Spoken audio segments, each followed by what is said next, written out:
Nadia Pantuan Ruben from BEd 2B, and this is my self-reflection of the question, how much do you know the characteristic of Dr. Jose Rizal? Is this man truly an exceptional person? So since elementary, we always tackle during our elementary days, we always tackle about the life of Jose Rizal since he is the national hero of the Philippines. We have this subject that tackles all about what he did. So Jose Rizal was a very talented and genius person. I consider him as a very genius person. In fact, he is a doctor, a poet, a master of multiple languages, and a journalist who supported peaceful activism for the purpose of Filipino independence from Spain. He is an artist also, and the native Filipino ardently disavowed any violent uprising against Spanish rule, but he was publicly executed in 1996 after being convicted to sedition. And this is my own opinion about what is the most qualification of a hero. And for me, the most qualification of a hero is their genuine heart and desires. Because if you have a genuine heart, your desires are not only for your own sake, but as well as you consider others' side.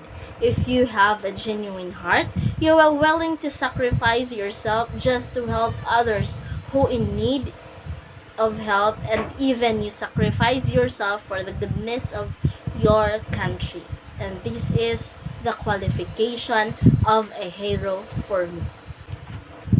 Being a hero should start from the heart and follows your actions.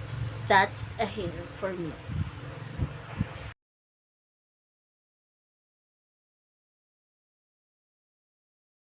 This is my point of view according to various Philippine president. The Overseas Filipino Workers, or OFW, are the present-day heroes. Using the criteria presented in the reading, are they worthy of being called a hero? Yes, for me, they are worthy to be called the new hero because of their sacrifices to go abroad just to feed off their family's needs. Being away from their family is not easy thing to do, and working to the other people with different culture and behaviors is a sacrifice, but they genuinely do it for the sake of their family. And this is relation to my previous qualification of a hero. The action of the OFWs is from genuinely in their hearts and followed by their actions. It is not easy to be away from our family. Their sacrifices is not easy. Being OFW is not easy. The people that you are serving for, you don't know their behaviors, their different cultures, and you will have to adjust not only for yourself from being missed of your family away from you. You are going to have a very extended adjustment of the culture and the behavior of your boss. So therefore, OFW or the OFW workers are worthy to be called the present day heroes, and that is my stand.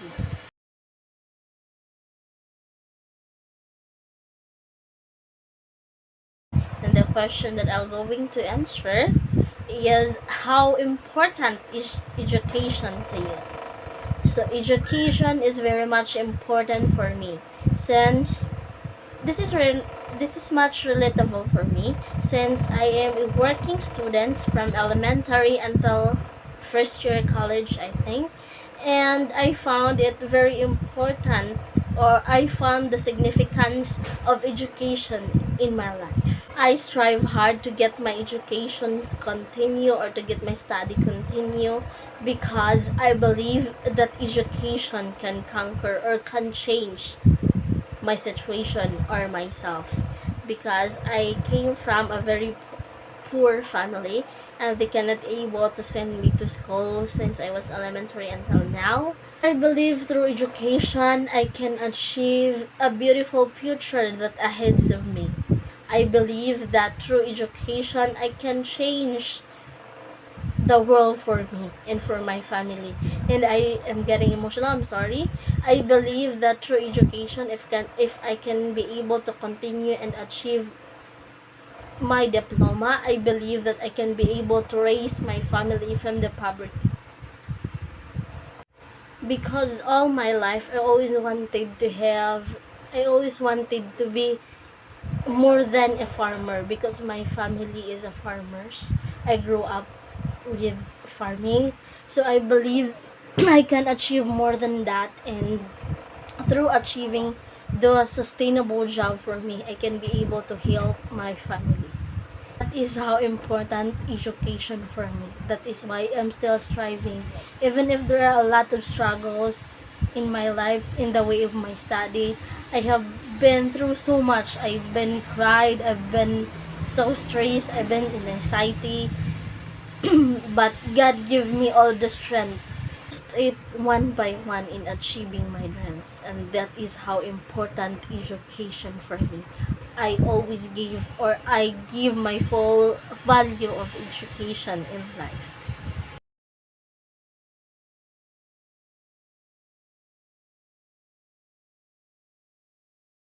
And I'll going to answer this question.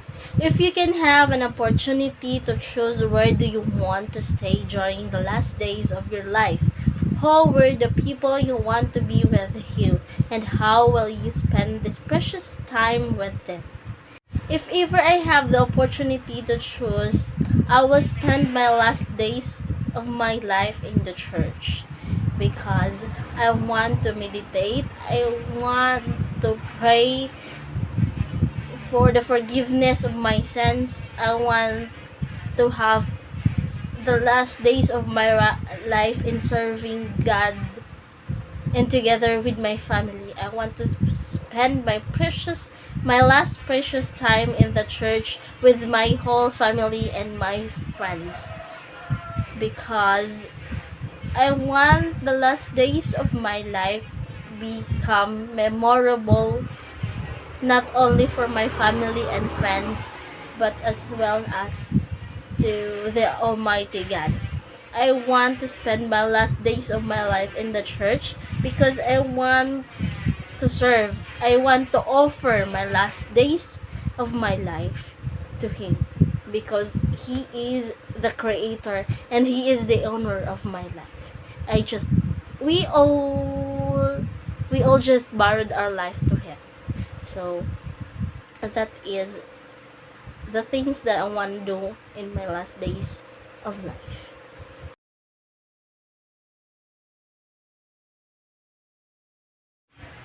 What battle of fight in your life where you will not hesitate to sacrifice yourself for your dreams, family, or country?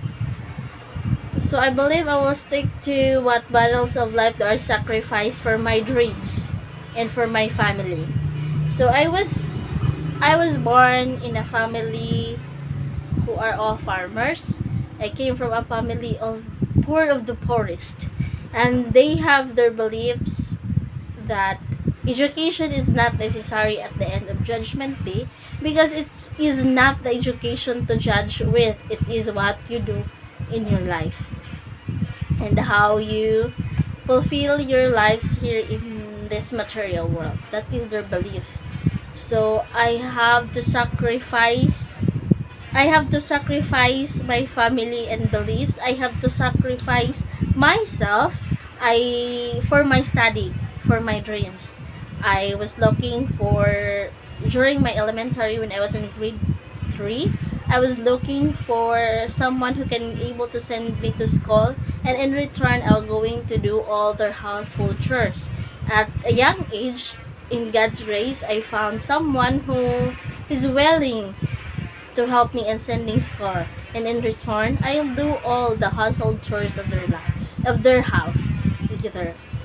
So until now I always been sacrificing or I always been spending much value of my life. At a young age, I never hesitated to sacrifice my life and my family's belief because they don't want me to send, or they don't want me to go to school because of their belief. So I sacrifice that in order for my dreams. So in my way of being a working student, it is not easy, but I did not make it an excuse for me to continue my study. I sacrifice my childhood, my adulting, because when you're a working student, you cannot be able to have time for your curricular, like for example, having fun with friends, playing with your classmates, co-students. You cannot have that. So I sacrifice all of that because that because when you're a working student, you cannot do that because the time that you will spend for that curricular activities in your life and with your friends, you are going to spend it with your responsibility in the house and in the school. So I have a time management. I tried hard, or I sacrificed a lot in managing my time in doing my uh, responsibilities in my study and in as being a working student. So I have been through so much just to get here in college, just to continue my study, but in God's grace and God's guidance, I was able to conquer all the sacrifices or all the triumphs or the struggles behind me. And now I'm standing and continue in my study, continuing to fight for my dreams. And now I'm standing and stronger than before to fight the all odds that what lives may throw to me now. So this is life. We have to go on. We have to fight for what the battles of life may come to us. No matter what sacrifices we do, I believe that at the end I will harvest what I planted. Thank you.